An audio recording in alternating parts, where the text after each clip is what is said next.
Hello dear student, good evening. स्वागत है आपका दक्ष कॉम्पिटिशन क्लासेस के यूट्यूब चैनल पर और मैं आपका अपना मोहम्मद आशिम मलिक एक बार फिर स्वागत करता हूं आपका अपने यूट्यूब चैनल दक्ष कॉम्पिटिशन क्लासेस पर। जैसे कि आपको पता है कि SSC GD, SSC stenographer, SSC MTS, बहुत सारे एग्ज़ाम इस टाइम हमारे चलन में हैं और आने वाले हैं। और क्यों ना हम उन प्रश्नों को लगाएं जो एसएससी ने पूछे हैं, चाहे वो एसएससी स्टेनोग्राफर में पूछे गए हों, चाहे वो एसएससी एमटीएस में पूछे गए हों, चाहे वो एसएससी जीडी में पूछे गए हों। तो मैं आपको पहले वो प्रश्न कराने चाहता हूं जो अभी तक एग्जाम में बन चुके हैं, क्योंकि उन प्रश्नों को लगाना जरूरी है बच्चों। क्योंकि अगर हम प्रश्नों को नहीं देख पाते हैं जो प्रश्न अब तक आ चुके हैं, तो हमारे लिए बहुत बड़ी डाउट हो जाएगा कि अब तक किस तरह के एसएससी ने क्वेश्चन पूछे हैं। इस वीडियो में आपको थ्योरी भी बताऊंगा कि थ्योरिकल कैसे पढ़ा जाता है और ऑब्जेक्टिव कैसे पढ़ा जाता है। दोनों चीज़ मैं इस वीडियो में आपको बताने वाला हूं। अगर आप मेरे चैनल पर न्यू हैं तो मेरे चैनल को सब्सक्राइब कर लें, बेल आइकन प्रेस कर लें और वीडियो को लाइक कर दें। आगे भी उन बच्चों को शेयर जरूर करें जो बच्चे अभी हमसे नहीं वाकिफ़ हैं, क्योंकि आप लोग जानते हैं कि जिन लोगों ने अभी भी हमको नहीं जाना है या पहचाना है, तो उन लोगों तक जरूर हमारा लिंक शेयर किया करें वो स्टूडेंट, क्योंकि आपको पता है कि आप ही मुझे आगे बढ़ा सकते हैं वो स्टूडेंट। ठीक है, तो मैं सभी से रिक्वेस्ट करना चाहूँगा कि जितने भी स्टूडेंट मेरे साथ बने हुए हैं सभी आगे आगे शेयर करें उन दोस्तों को जो अभी हमसे नहीं जुड़े हैं और हमको नहीं जानते हैं। ठीक है स्टूडेंट। और एसएससी जीडी या एसएससी स्टेनोग्राफर या एसएससी एमटीएस की अगर जीएस पढ़ना है आपको, क्योंकि आपको पता है कि नहीं हो पाता है एसएससी जीडी का जीएस, एसएससी एमटीएस का जीएस और एसएससी स्टेनोग्राफर का जीएस हमारे लिए बहुत ही कठिन होता है स्टूडेंट, क्योंकि जब तक हम उन चीज़ों को नहीं पढ़ते हैं तो हमारे लिए बहुत ही महत्वपूर्ण चीज़ें नहीं आती है सामने, क्योंकि पढ़ने से सब चीज़ें पता चल जाती हैं कि हाँ हमारे सामने क्या क्या है। और सबसे मेन बात तो यह है कि हम वो चीज़ पढ़ा रहे हैं जो अब तक क्वेश्चन पूछे गए हैं सर।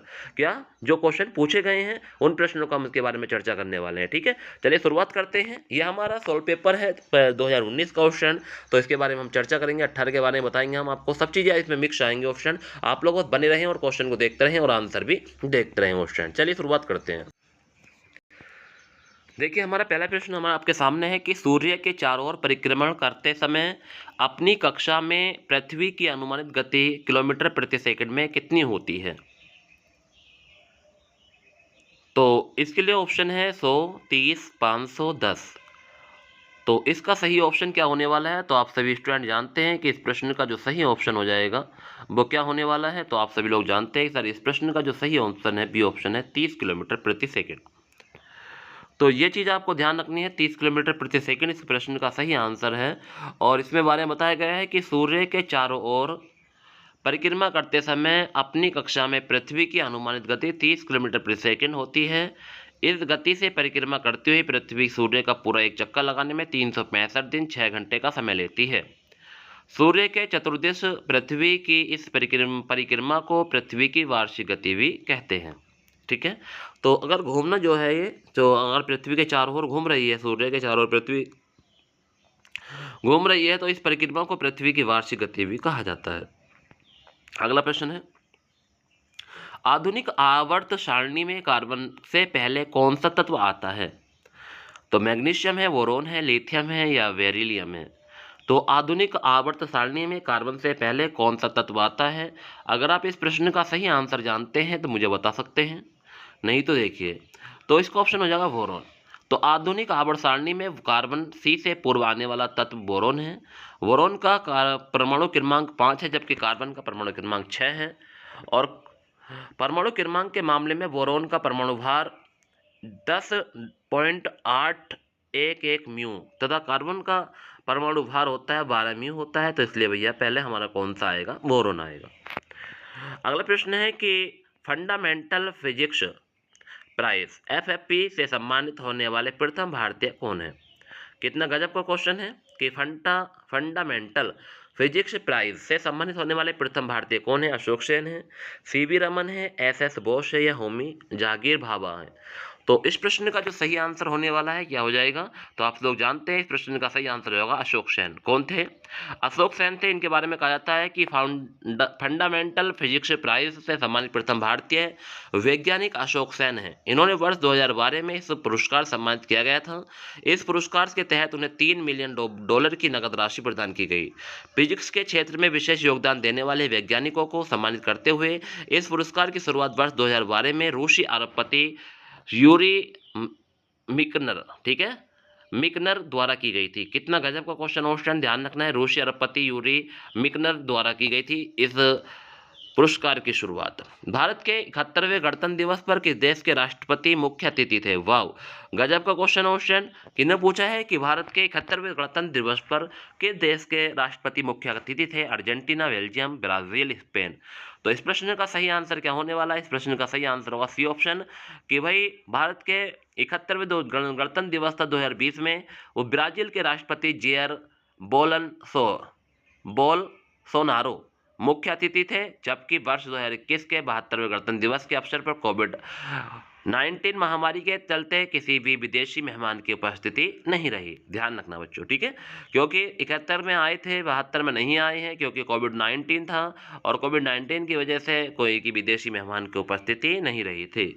1857 की क्रांति में बेगम हजरत महल में निम्नलिखित किस स्थान पर क्रांति में नेतृत्व किया था? तो आपको पता है कि बेगम हजरत महल ने किस स्थान पर क्रांति का नेतृत्व किया था? तो लखनऊ है, दिल्ली है, बनारस, झांसी है। तो इस प्रश्न का सही आंसर हो जाएगा लखनऊ। कहा जाता है कि 1857 की क्रांति में बेगम हजरत महल ने लखनऊ में क्रांति का नेतृत्व किया। इन्होंने अवध की बेगम के नाम से भी जाना जाता है। ये अवध के नवाब वाजिद अली शाह की दूसरी पत्नी थी। 1857 की क्रांति के समय ये लखनऊ की शासिका थीं।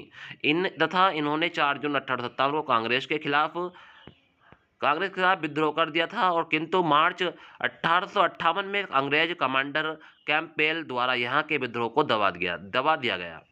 1 अप्रैल 2019 से निम्नलिखित में से कौन सा बैंक का विलय बैंक ऑफ बड़ौदा में हो गया था? वाव, कितना गजब का क्वेश्चन है। देना bank, oriental bank of commerce, bank of Maharashtra, United bank of India. क्या आप इस प्रश्न का सही आंसर जानते हैं? तो बताएंगे। क्वेश्चन नंबर 56 का सही आंसर क्या होने वाला है कि 1 अप्रैल 2019 से निम्नलिखित में किस बैंक का विलय बैंक ऑफ बड़ौदा में कर दिया गया था? तो इस प्रश्न का सही आंसर होगा देना बैंक। क्या हो जाएगा? देना बैंक। कहा जाता है कि 1 अप्रैल 2019 से देना बैंक का विलय बैंक ऑफ बड़ौदा में हो गया था। इसके अतिरिक्त इस तिथि के विजय बैंक का भी विलय बैंक ऑफ बड़ौदा में विलय हो गया था, विजय बैंक का भी, ठीक है। जबकि 1 अप्रैल 2020 से oriental bank of commerce, OBC तथा यूनाइटेड बैंक ऑफ इंडिया का पीएनबी में, सिंडिकेट बैंक का केनरा बैंक में, इलाहाबाद बैंक का इंडियन बैंक में तथा आंध्रा कॉरपोरेशन बैंक का यूनियन बैंक ऑफ इंडिया में विलय हो गया। और वर्तमान में 2 अप्रैल 2020 से राष्ट्रीयकृत बैंकों की संख्या 12 है। ये बात भी आपको ध्यान रखनी है। इस लैंग्वेज को आप 1 से 2 बार और पढ़ना बच्चों, क्योंकि आपको बहुत सारी नॉलेज यहाँ से पता चलेगी। इसलिए थ्योरिकल मैं आपके लिए सामने लेकर आया हूँ, क्योंकि थ्योरिकल से बहुत बड़ा बेनिफिट ये होता है बच्चों कि आपको पता चलता रहता है कि थ्योरिकल में और क्वेश्चन से हट के चीज़ें क्या हैं, तो वो चीज़ भी आपको पता चलती रहती है। रामनाथ कोविंद भारत के कौन से राष्ट्रपति थे? तो रामनाथ कोविंद भारत के राष्ट्रपति 14वें नंबर के थे। इनका कार्यकाल 25 जुलाई 2017 से 25 जुलाई 2022 तक है। राष्ट्रीय जनतांत्रिक गठबंधन के उम्मीदवार के रूप में यूपीए के प्रत्याशी मीरा कुमार को हराकर राष्ट्रपति बने थे। इनसे पूर्व भारत के 13वें राष्ट्रपति श्री प्रणब मुखर्जी थे। राष्ट्रपति बनने से पूर्व श्री रामनाथ कोविंद बिहार के राज्यपाल थे। ये बात आपको ध्यान रखनी है। जब ये हमारे राष्ट्रपति बने थे रामनाथ कोविंद, तो उससे पहले ये बिहार के राज्यपाल थे। ये बातें आपको ध्यान रखनी है, ठीक है बच्चों। अच्छा प्रश्न था, वेरी वेरी महत्वपूर्ण प्रश्न था। आगे चलते हैं। अगला प्रश्न है कि 3 राज्यों छत्तीसगढ़, उत्तराखंड और झारखंड का गठन निम्नलिखित में किस वर्ष किया गया था? तो 3 राज्य छत्तीसगढ़, उत्तराखंड और झारखंड का गठन जो किया गया था किस वर्ष किया गया था? अच्छा प्रश्न है, वेरी वेरी महत्वपूर्ण प्रश्न है। तो इस प्रश्न का सही आंसर होगा 1999, 2000, 2001, 2002। तो आपको पता है कि 2000 में किया गया था। और कब किया गया था पूरी डेट जानते हैं इसके बारे में कि छत्तीसगढ़, उत्तराखंड तथा झारखंड राज्यों का गठन वर्ष 2000 से में हुआ था। 1 नवंबर 2000 को छत्तीसगढ़ मध्य प्रदेश से विभाजित होकर एक अलग राज्य बना था। छत्तीसगढ़ मध्य प्रदेश से। उत्तराखंड ने उत्तर प्रदेश से विभाजित होकर 9 नवंबर 2000 को एक स्वतंत्र राज्य का दर्जा हासिल किया। जबकि 15 नवंबर 2000 को बिहार से अलग होकर झारखंड एक अलग राज्य बना था। ध्यान रखना बच्चों। भारतीय संविधान में कौन सा अनुच्छेद भारतीय नागरिकों को संवैधानिक उपचारों का अधिकार प्रदान करता है? तो संवैधानिक उपचारों का अधिकार प्रदान करता है अनुच्छेद 32, अनुच्छेद 45, अनुच्छेद 19, अनुच्छेद 54। तो भारत संविधान का 32वां अनुच्छेद जो है वो भारतीय नागरिकों को संवैधानिक उपचारों का अधिकार प्रदान करता है। इसके अंतर्गत मौलिक अधिकारों को परिवर्तित करने के लिए समुचित कार्यवाही द्वारा उच्चतम न्यायालय में आवेदन करने का अधिकार प्रदान किया गया है। इस संदर्भ में सर्वोच्च न्यायालय को 5 प्रकार की रिट बंदी, प्रत्यक्षीकरण, परामर्श, प्रतिषेध, उत्प्रेक्षण तथा अधिकार परीक्षा निकालने की शक्ति प्रदान की गई है। ये बात आपको ध्यान रखनी है। अगले प्रश्न पर आ गए, क्वेश्चन नंबर 60 है, निम्नलिखित मंदिरों में से कौन सा मंदिर 8वीं शताब्दी ईसा पूर्व ईस्वी के दौरान नहीं बनाया गया था? शौर मंदिर मल्लपुरम, कैलाशनाथ मंदिर कांचीपुरम, विरूपाक्ष मंदिर कट्टडकल, बृहदेश्वर मंदिर तंजावुर। तो आपको जानते हैं कि इस प्रश्न का सही आंसर जो ऑप्शन नंबर डी बृहदेश्वर मंदिर। बृहदेश्वर मंदिर का निर्माण 8वीं शताब्दी में नहीं कराया गया था। तंजावुर के बृहदेश्वर मंदिर का निर्माण 11वीं सदी के आरंभ में चोल शासक राजा राज प्रथम द्वारा कराया गया था। यह मंदिर भगवान शिव को समर्पित है। यह भव्य मंदिर विश्व धरोहर के रूप में जाना जाता है। शेष तीनों मंदिरों का निर्माण 8वीं शताब्दी में कराया गया था। ध्यान रखना है, इसका जो बृहदेश्वर मंदिर है इसका निर्माण 11वीं शताब्दी में कराया गया है। बाकी जो हमारे 3 ऑप्शन दिए गए हैं उनका सभी का निर्माण कौन सी सदी में? 8वीं सदी में कराया गया है। अगला प्रश्न है कि संविधान के यानी कि कौन सा सन है कि 42वें संविधान संशोधन अधिनियम द्वारा भारत के संविधान को प्रस्तावना धर्मनिरपेक्ष में शब्द में जोड़ा गया था? तो कब जोड़ा गया था? 42वें संविधान संशोधन अधिनियम के द्वारा भारत के संविधान के प्रस्तावना में धर्मनिरपेक्ष शब्द जोड़ा गया था। इसके बारे में बताना है। तो इस प्रश्न का सही आंसर है 1976 के द्वारा भारत संविधान की प्रस्तावना में धर्मनिरपेक्ष शब्द जोड़ा गया था। इसके साथ ही संविधान की प्रस्तावना में समाजवादी तथा अखंडता शब्द भी जोड़े गए थे। प्रस्तावना को संविधान की कुंजी माना जाता है। वर्ष 1976 के बाद अभी तक प्रस्तावना में कोई भी संशोधन नहीं किया गया है। तो ध्यान रखना क्वेश्चन यहाँ से उत्तर प्रदेश पुलिस में भी क्वेश्चन पूछा गया था। ये बात आपको ध्यान रखनी है। अच्छा प्रश्न है, वेरी महत्वपूर्ण प्रश्न है कि 42वें संविधान संशोधन द्वारा अधिनियम 1976 के द्वारा भारत संविधान की प्रस्तावना में धर्मनिरपेक्ष शब्द जोड़ा गया था।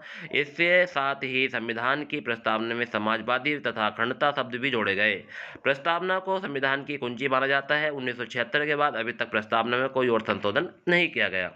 नेक्स्ट है, निम्नलिखित में से किसे मार्स गैस के नाम से जाना जाता है? Chlorine, ethane, methane, ethylene. तो आप सभी लोग जानते हैं कि किसे मार्स गैस के नाम से जानते हैं। तो मेथेन गैस को मार्स गैस के नाम से जाना जाता है। मीथेन एक गंधहीन गैस है जो ईंधन के रूप में उपयोग की जाती है। यह प्राकृतिक गैस का मुख्य घटक है। इसका रासायनिक सूत्र है CH4। यह एक ग्रीन हाउस गैस भी है। संपीड़ित प्राकृतिक गैस CNG के में मीथेन गैस की मात्रा लगभग 90% होती है। सुप्रीम कोर्ट ने 20 मार्च 2020 को किस राज्य सरकार को विधानसभा के में फ्लोर टेस्ट का सामना करने का निर्देश दिया था? बिहार, मध्य प्रदेश, सिक्किम या झारखंड। तो इस प्रश्न का सही आंसर है मध्य प्रदेश। सुप्रीम कोर्ट ने 20 मार्च 2020 को मध्य प्रदेश सरकार को विधानसभा में फ्लोर टेस्ट का सामना करने के निर्देश दिए थे। ज्ञातव्य है कि सरकार के कई विधायकों को इस्तीफा के कारण तत्कालीन कमलनाथ सरकार अल्पमत में आ गई थी, जिससे मध्य प्रदेश के तत्कालीन गवर्नर लालाजी टंडन ने फ्लोर टेस्ट का आदेश दिया था, जिसे कांग्रेस द्वारा सुप्रीम कोर्ट में चुनौती दी गई थी, जिस पर सुप्रीम कोर्ट ने गवर्नर के फैसले को सही ठहराया था। ये बात आपको ध्यान रखनी है। तो फ्लोर टेस्ट के बारे में आपको पता चल गया होगा कि फ्लोर टेस्ट क्या होता है। तो ये बात आपको ध्यान रखनी थी, इसलिए मैं आपको थ्योरी भी बता रहा हूँ ऑप्शन, नहीं तो मैं चाहता तो आपको सिर्फ ऑप्शन बता देता और आंसर बता देता। अगर आप मेरे चैनल पर न्यू है, प्लीज़ मेरे चैनल को सब्सक्राइब कर लें और अपने उन 5 दोस्तों को जरूर शेयर करें जो आपके बहुत ही करीबी हैं, क्योंकि उन तक पहुँचा दो वीडियो ऑप्शन, क्योंकि मैं आपको प्रीवियस क्वेश्चन करा रहा हूँ जो पेपर में पूछे गए प्रश्न है ऑप्शन। कोई ऐसा प्रश्न नहीं है जो नहीं आया हुआ है, सभी प्रश्न आपके एग्जाम में मिले हैं जब भी मैं आपको प्रोवाइड करा रहा हूँ। ठीक है बच्चों, अगर आप मुझे अपना मानते हैं, अच्छा समझते हैं, तो आप मेरे चैनल को जरूर सब्सक्राइब करेंगे और आगे भी उन दोस्तों को जरूर शेयर करेंगे जो अभी हमसे वाकिफ नहीं है। अगला प्रश्न है कि विज्ञान और प्रौद्योगिकी के क्षेत्र में उत्कृष्ट सेवाओं के लिए भारत में वैज्ञानिक और औद्योगिक अनुसंधान परिषद द्वारा निम्नलिखित में कौन सा पुरस्कार दिया गया? तो आपको पता है कि शांति पुरस्कार, भटनागर पुरस्कार और वैज्ञानिक अनुसंधान के लिए डी बिरला पुरस्कार, ओम प्रकाश भसीन पुरस्कार और इन्फोसिस पुरस्कार। तो भारत में वैज्ञानिक एवं अनुसंधान परिषद द्वारा विज्ञान और प्रौद्योगिकी के क्षेत्र में शांति स्वरूप भटनागर पुरस्कार दिया जाता है। कौन सा? शांति स्वरूप भटनागर। तो ध्यान रखना, विज्ञान एवं अनुसंधान परिषद के वैज्ञानिक प्रौद्योगिकी के क्षेत्र में शांति स्वरूप भटनागर पुरस्कार दिया जाता था। बहुत ही महत्वपूर्ण प्रश्न क्वेश्चन, ध्यान रखना, 2 बार पढ़ लो कि भारत में वैज्ञानिक एवं अनुसंधान परिषद द्वारा विज्ञान के प्रौद्योगिकी क्षेत्र में शांति स्वरूप भटनागर पुरस्कार दिया जाता है। पुरस्कार CSIR में प्रथम तथा संस्थापक निर्देशक सर शांति स्वरूप भटनागर के सम्मान में दिया जाता है। इन पुरस्कारों की शुरुआत 1958 में हुई थी। यह पुरस्कार 7 क्षेत्र जीव विज्ञान, रसायन विज्ञान, पर्यावरण विज्ञान, इंजीनियरिंग, गणित, चिकित्सा और भौतिक उत्कृष्ट शोध के लिए 45 वर्ष से कम आयु के वैज्ञानिक को दिया जाता है। विश्व जल दिवस कब मनाया जाता है, या विश्व जल दिवस 2020 की विषय वस्तु क्या थी, विषय वस्तु होती है, थीम क्या थी, तो बताएंगे स्वच्छ जल, जलाशय, जल और जलवायु परिवर्तन, स्वच्छ पे। तो इस तरह के क्वेश्चन भी आपको पढ़ के जाने हैं होस्टन। अगर आप उत्तर प्रदेश पुलिस यानी कि SSC GD या MTS का पेपर देने जा रहे हैं, या आप SSC स्टेनोग्राफर का पेपर देने जा रहे हैं, तो आपको जरूर जितने भी दिवस हैं उनकी थीम जरूर देख कर जानी है, कि हो सकता है इस बार कोई सा कोई प्रश्न आपके सामने आ जाए। तो आपको ध्यान रखना है कि इसी प्रश्न का सही आंसर है विश्व जल दिवस 2020 की विषय वस्तु या थीम जल और जलवायु परिवर्तन थी, कि जिससे कि याद है कि प्रत्येक वर्ष 22 मार्च को पूरे विश्व में जल दिवस के रूप में मनाया जाता है। कब? 22 मार्च को। ध्यान रखना है, जल दिवस के रूप में मनाया जाता है। जल के महत्व को समझने में तथा संरक्षण हेतु लोगों को जागरूक करने के लिए यह दिवस मनाया जाता है। वर्ष 1993 से प्रति वर्ष 22 मार्च को विश्व जल दिवस के रूप में मनाते हैं। कब से? 1993 से प्रति वर्ष 22 मार्च को विश्व जल दिवस के रूप में मनाते हैं। ठीक है बच्चों, कैसा लग रहा है पढ़ते हुए? आज बहुत ही अच्छा लग रहा होगा। ठीक है, प्रकाशित अंग्रेजी उपन्यास लिखने वाले पहले भारतीय कौन थे? तो आपको पता है कि कौन थे प्रकाशित अंग्रेजी उपन्यास लिखने वाले पहले भारतीय, उनका नाम था बंकिम चंद्र चट्टोपाध्याय। प्रकाशित नहीं, हाँ सही है, प्रकाशित अंग्रेजी उपन्यास लिखने वाले पहले भारतीय बंकिम चंद्र चट्टोपाध्याय थे। ये एक बांग्ला कवि, लेखक, उपन्यासकार, पत्रकार थे। इनकी पहली प्रकाशित बांग्ला कृति दुर्गेश नंदिनी थी, जो मार्च 1865 में छपी थी। इसके अतिरिक्त मृणालिनी, इंदिरा, राधा रानी, देवी चौधरानी, आनंदमन तथा सीताराम आदि इनके अन्य उपन्यास है। ध्यान रखना है बच्चों। ठीक है, अच्छा प्रश्न है। लोकप्रिय आदिवासी और पारंपरिक नृत्य डेमशा निम्न में किस राज्य के विशेष माना जाता है? तो महाराष्ट्र, हिमाचल प्रदेश, उड़ीसा, त्रिपुरा। तो इस प्रश्न का सही आंसर होगा उड़ीसा। क्या हो जाएगा? उड़ीसा। लोकप्रिय आदिवासी और पारंपरिक नृत्य डेमशा ओडिशा राज्य की विशेषता माना जाता है। यह नृत्य मध्य प्रदेश के, दक्षिणी ओडिशा, छत्तीसगढ़ और आंध्र प्रदेश के आदिवासी लोगों का एक पारंपरिक लोक नृत्य है। इस नृत्य में नर्तक के कंधे और कमर पर एक दूसरे को पकड़कर पारंपरिक वाद्य की धुन पर नृत्य करते हुए एक श्रृंखला बनाते हैं। यह एक समूह के लोक नृत्य है। एक ऐसा समूह, यानी कि एक समूह में लोक नृत्य कहलाता है बच्चों, ध्यान रखना है। अगला प्रश्न है, निम्नलिखित में किस भौतिक राशि की बीमाएं ऊर्जा की बीमाओं के समान होती हैं? रेखीय संवेग, जड़त्व आघूर्ण या कोणीय संवेग। तो आघूर्ण की बीमाएं जो हैं ऊर्जा की बीमाओं के समान होती है। इन दोनों की राशियां ही बीमाएं ml²T-2 होती है। ये बात आपको ध्यान रखनी है। वित्तीय बजट 2020-2021 के अनुसार के एक भाग 2022-2023 तक 200 लाख टन मत्स्य उत्पादन के लक्ष्य निर्धारित किया गया है। तो ये कैसी क्रांति में आता है? गुलाबी अर्थव्यवस्था, नीली अर्थव्यवस्था, सफेद या धूसर। तो आप सभी लोग जानते हैं नीली अर्थव्यवस्था कहलाती है। वित्तीय बजट 2020 से 2021 के अनुसार नीली अर्थव्यवस्था के एक भाग स्वरूप 2022 से 2023 तक 200 लाख टन मत्स्य उत्पादन का लक्ष्य निर्धारित किया गया है। महासागरों के संसाधन, मत्स्य, खनिज तेल आदि का उपयोग जब आर्थिक विकास, आजीविका तथा रोजगार एवं महासागरीय परिस्थितियों तंत्र को ध्यान में रखकर करना होता है, तो नीली अर्थव्यवस्था के अंतर्गत आता है। इस प्रकार मत्स्य उत्पादन संबंध नीली अर्थव्यवस्था से है, ध्यान रखना है। वर्ष 2018 को भारत की किस पंचवर्षीय योजना की अवधि का हिस्सा माना जाता है? तो वर्ष 2013 है, सॉरी 18 नहीं है 13 को। तो बताना है 12वीं है या 13वीं है, 10वीं है, 11वीं है। तो प्रश्न का सही आंसर होगा 12वीं, ऑप्शन ए। ठीक है, तो वर्ष 2013 को भारत की 12वीं पंचवर्षीय योजना के अंतर्गत माना जाता है। 12वीं पंचवर्षीय योजना का कार्यकाल वर्ष 2012 से 2017 था।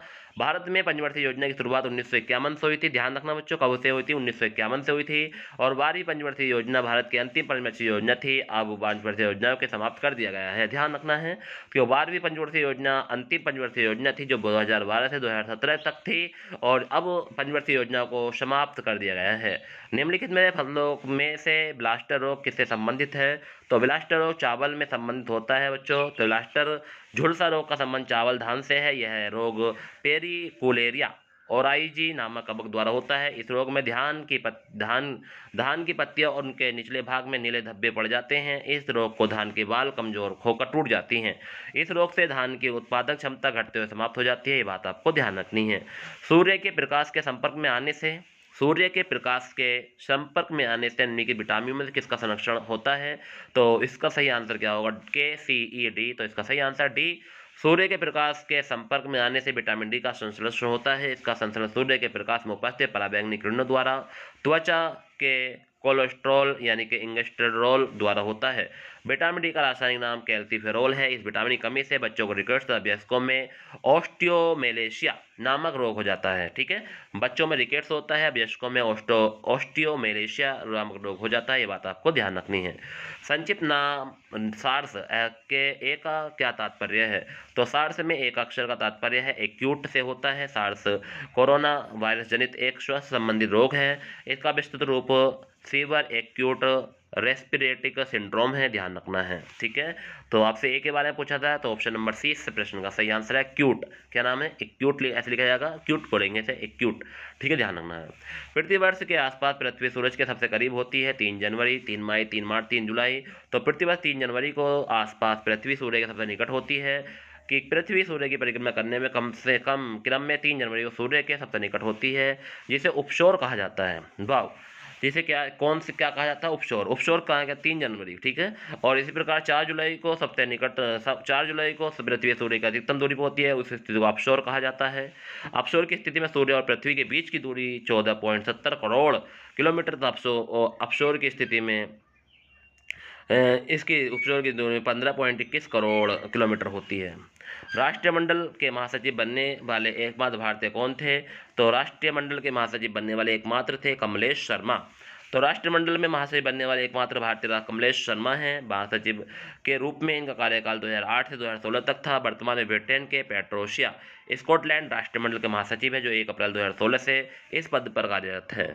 वर्ष 2020 में कुल कितने लोगों को पद्म विभूषण पुरस्कार सम्मानित किया गया था? तो बस 2020 में ये क्वेश्चन भी पढ़ के जाने आपको, करंट के क्वेश्चन 2024 के कि कितने पद्म विभूषण सम्मान से सम्मानित किया गया है, जरूर पूछेगा एसएससी। तो 4 हैं, 5 है, 7 है, 6 हैं। तो इस प्रश्न का सही आंसर है 7। वर्ष 2020 में कुल 7 लोगों को पद्म विभूषण पुरस्कार सम्मानित किया गया है, जिसमें जॉर्ज फर्नांडिस, अरुण जेटली, सुषमा स्वराज तथा श्री विश्वातीर्थ स्वामी को मरणोपरांत से यह पुरस्कार दिया गया। जबकि इनके 3 अलावा व्यक्ति सर अनिरुद्ध जगन्नाथ, छन्नूलाल मिश्रा तथा मुक्केबाजी मेरी कॉम को यह सम्मान दिया गया है। पद्म विभूषण भारत रत्न के बाद दिया जाने वाला दूसरा सबसे बड़ा सम्मान है, ये बात आपको ध्यान रखना है। पद्म विभूषण जो है भारत रत्न के बाद दिया जाने वाला सबसे बड़ा सम्मान है, ये बात आपको ध्यान रखनी है। निम्नलिखित में कौन सा संस्कृति पर्यटन स्थल बेतवा नदी के तट पर स्थित है? ओरछा है, मांडू है, दतिया है, उज्जैन है। तो इस प्रश्न का सही आंसर है ओरछा। संस्कृति पर्यटन स्थल ओरछा बेतवा नदी के किनारे स्थित है। यह संस्कृति स्थल मध्य प्रदेश के निवाड़ी जिले में स्थित है। यहाँ की लक्ष्मी नारायण मंदिर, चतुर्भुज मंदिर, फूलबाग, राय प्रवीण महल, रामराज मंदिर, राजमहल, जहांगीर महल आदि यहाँ के प्रमुख आश्रय स्थल है। कि ओरछा की स्थापना 16वीं शताब्दी में बुंदेला राजपूत रुद्र प्रताप द्वारा की गई थी, ये बात आपको ध्यान रखनी है। निम्नलिखित में कौन सी नदी पश्चिम से बहने वाली नदी नहीं है? वैतरणी, साबरमती, काली नदी, धांधरा। तो इस प्रश्न का सही आंसर है वैतरणी। ऑप्शन नंबर 1 प्रश्न का सही आंसर उपयुक्त में वैतरणी पश्चिम दिशा में प्रवाहित होने वाली नदी नहीं है। वैतरणी भारत के उड़ीसा राज्य में प्रवाहित होने वाली एक नदी है, जो 900 मीटर की ऊंचाई से केंदुझार जिले में गुप्तांग पहाड़ियों में गोनासिका से उत्पन्न होती है। इस नदी की कुल लंबाई 360 किलोमीटर है। यह ब्राह्मणी नदी के साथ मिलकर सूर्य की दिशा में प्रवाहित होती है और सूर्य मिलकर पूर्व की दिशा में, ठीक है, प्रवाहित होती है। बालेश्वर जिले में धामरा के पास बंगाली खाड़ी में मिलकर जाती है। श्वेत नदी पश्चिम की ओर प्रवाहित होती हैं।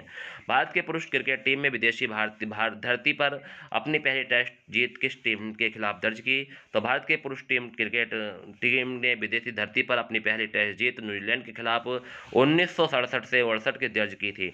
विदेशी में पहला टेस्ट जीत के साथ ही भारत ने टेस्ट सीरीज 4-1 से जीत ली थी। इस समय भारतीय टीम के कप्तान मंसूर अली खान पटौती थे, ध्यान रखना स्टूडेंट।